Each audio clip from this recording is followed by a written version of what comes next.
At 80, Goldie Hawn finally put a price tag on her 2 marriages. Both husbands, she admitted, could not cope with a wife more successful than they were. One of them later told a newspaper that her children were dead to him. This spring, she gave Entertainment Tonight her conclusion in 4 words: "I don't like ownership." Today, we lay out the full bill. 2 wedding rings, a hospital prayer over a newborn son, a father who disowned his own daughter, and the man who never asked for a certificate and never left. We start with the first ring. Goldie Hawn was 23 years old when she married a dancer named Gus Trikonis in 1969, the same stretch of years when she was becoming the most famous giggle in America on Rowan and Martin's Laugh-In. Within 12 months of that wedding, she had an Academy Award on her shelf for Cactus Flower. Think about that timing. A young bride wins an Oscar in her first major film role, and the man at home has to watch his wife become a household name while his own career stalls. By 1973, they had separated.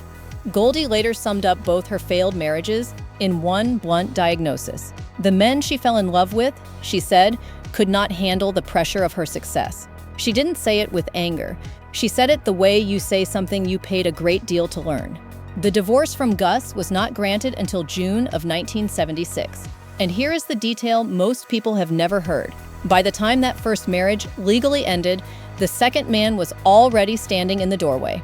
In 1975, on a flight from New York to Los Angeles, a musician named Bill Hudson was sitting in economy with his brothers, the pop band called the Hudson Brothers, when his brother Brett nudged him toward first class. Goldie Hawn was up there. Go talk to her. Bill did, and by his own account, she was luminous, all blonde hair and that famous throaty laugh. He got a dinner date out of it. Then he walked into the restaurant and found Goldie sitting there with her husband, Gus Trikonis, still legally her spouse, at the table. Most men would have walked out. Bill stayed. Within a year, Goldie's divorce was granted, and just weeks later, on July 3rd, 1976, she married Bill Hudson. She was pregnant almost immediately. And that is when this story stops being about romance and starts being about a mother. Their son Oliver arrived in September of 1976, and his first hours on Earth were terrifying. He was delivered by cesarean section, inhaled meconium during the birth, and was rushed to intensive care with his tiny lungs compromised. Doctors told Goldie her baby boy might not make it. Picture her in that hospital room. America's golden girl, an Oscar on her shelf, and none of it worth anything, while she prayed over an incubator. Oliver pulled through. His sister Kate followed in April of 1979, a blonde baby with her mother's exact smile. And then, in 1980, with Oliver just 4 and Kate barely 1, the marriage collapsed and Goldie and Bill separated. The divorce became final in 1982. At 36, Goldie Hawn was twice divorced with 2 small children, reading about her own failures at every supermarket checkout in America.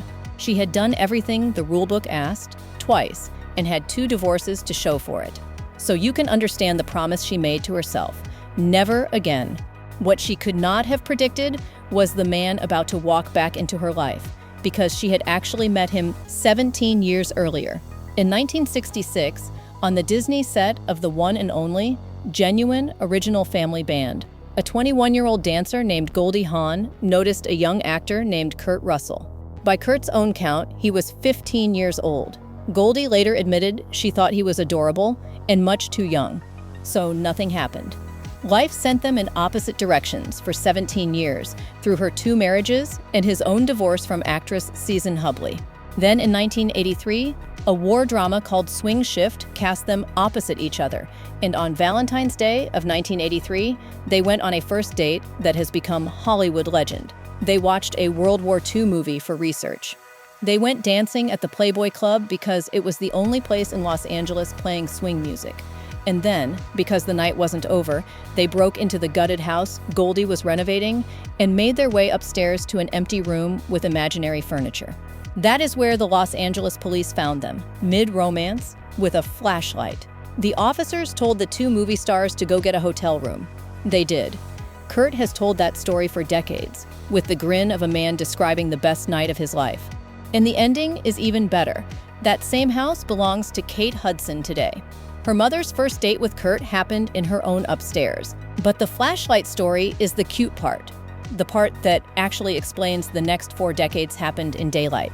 Because Kurt Russell, who turned 32 that spring, was not just dating a movie star. He was walking into a house with a 6-year-old boy and a 3-year-old girl whose father was on his way out the door. Kurt didn't flinch. He showed up for school runs and scraped knees and bedtime. And somewhere in those early years, Oliver and Kate stopped calling him Kurt and started calling him Pa. In July of 1986, Goldie and Kurt had a son of their own, Wyatt Russell, and together with Kurt's son Boston, they blended 4 children into one loud, functional family, splitting time between Los Angeles and a log cabin ranch in Old Snowmass, Colorado, that Kurt still calls his favorite place on earth. In 1987, they filmed Overboard together, and audiences have never stopped loving that movie because the chemistry on screen was never acting. No wedding, no certificate, just a man who kept showing up. If you're finding this story worth your time, subscribe because we tell these Hollywood morality stories every week. Now we have to talk about the man who had the certificate. Bill Hudson had every legal claim Kurt Russell never asked for. He was the husband on paper, the father on both birth certificates, the name his children carried. And the record of what he did with all that paper is devastating. Oliver and Kate grew up describing a father who simply faded out of their lives. The wound sat quietly for decades until Father's Day of 2015, when Oliver posted a childhood photo of himself, Kate, and Bill, and wrote 3 words underneath it: Happy Abandonment Day. Bill Hudson's response, given to the Daily Mail, is one of the coldest statements a parent has ever put on the record. He said he no longer recognized Oliver and Kate as his own. He asked them to stop using the Hudson name. He said he had 5 birth children and now considered himself a father of 3. His own son, he said, was dead to him, as was Kate. As a mother, that sentence stops you cold. A man renouncing the daughter America fell in love with in How to Lose a Guy in 10 Days, the son millions watched on Scream Queens because of an Instagram caption that told the truth. That is the full cost of her second marriage. It reached her children, and it never let go. Now set that against the man with no paper at all. On a different Father's Day, Kate Hudson posted a tribute to Kurt Russell, the stepfather who never legally adopted her, never married her mother, never had a single court-recognized obligation to her. Kurt's reply was that of a man caught off guard by his own heart. He wrote that the photo was a killer, that a lot of water had passed under the bridge, and that somehow all that water had found its way into his eyes. He thanked her for making him the luckiest father in the world, and signed it the way she addresses him, Pa. One father had the certificate and used a newspaper to disown his children. The other father had no certificate and used a comment section to cry over his daughter. That contrast is the real answer to why Goldie Hawn never married again. She had already learned exactly how little a marriage license guarantees, and once you see it, her arithmetic becomes airtight. Goldie has said that marriage, in her experience, ended up being big business, and that everyone in the family had tried it and watched it fail. In a 2020 interview alongside Kurt, she put it plainly. The certificate, she said, matters far less than the people and the will to stay together, and that will is something you choose. Kurt agreed in his own dry way, saying the marriage certificate wasn't going to create anything they didn't already have. Goldie even described the small daily proof that matters more to her than any vow, the simple joy of touching the toes of somebody at night. Her 2 divorces taught her exactly what a ring can cost, so she never signed another certificate. She did, however, spend decades handing out pieces of this answer without ever assembling them. She addressed the question as far back as 2007 in an interview with Woman's Day, back when reporters still assumed a wedding was coming eventually. In May of 2017, Hollywood gave the couple side-by-side stars on the Walk of Fame, 2 names set into the same sidewalk with no rings anywhere in the ceremony. And that same year, Kurt finally told the flashlight story on Harry Connick Jr.'s talk show, grinning through every word of it on national television. Around that time, Goldie gave People magazine her actual recipe for lasting love, and it reads like a grocery list. Love, gratitude, compassion, family, fun, laughs, and yes, sex. Fail to nurture those, she warned, and you're done. She went further than most stars ever would, calling monogamy a very tough order, and admitting that everyone in a long relationship feels attraction elsewhere, which is exactly why you protect a good thing instead of gambling it. Then in July of 2023, she told CNN that divorce is always ugly and that she loves waking up in the morning knowing she can decide every single day whether she wants to be here. Listen to those answers in a row, and you hear a woman circling one old wound. None of it was a rejection of love. She simply refused to hand anyone the paperwork to cage her again. Which brings us back to this year, and why her answer at 80 landed differently than every deflection that came before it. The whole story finally came out in pieces across 3 interviews. To Entertainment Tonight, she said marriage would have taken something from both of them, that they want to choose each other every day, and that she doesn't like ownership.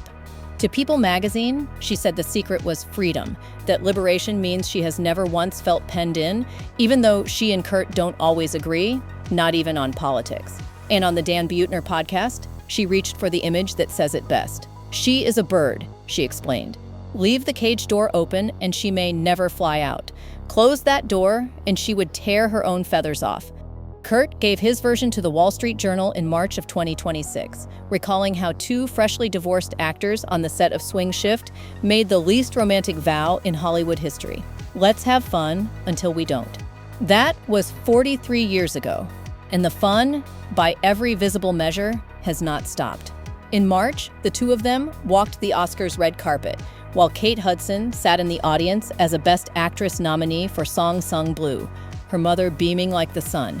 In April, Kurt stood proudly beside Goldie at the premiere of the George Schlatter documentary she narrated, honoring the Laugh-In producer who discovered her. In July, they closed the Monte Carlo Television Festival together, talking about The Madison, the series that still has Kurt working at 75. They split their year between 4 homes, and Kurt talks about her like a man who won a lottery he never entered.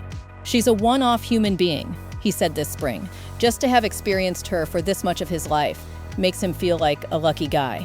He even laughed about the couples who now say they want to Kurt and Goldie their own lives instead of getting married.